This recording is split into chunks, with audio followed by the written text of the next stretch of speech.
Everything is looking good on my project so far. We are ready to install the rest of the screws.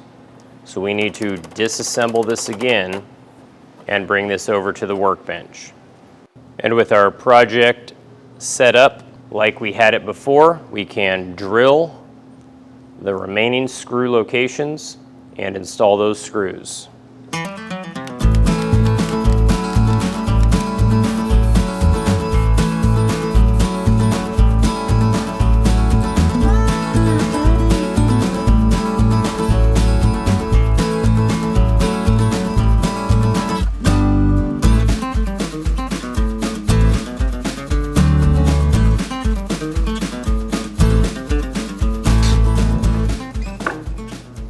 And for the rail side, I'm going to set this up in 2 vices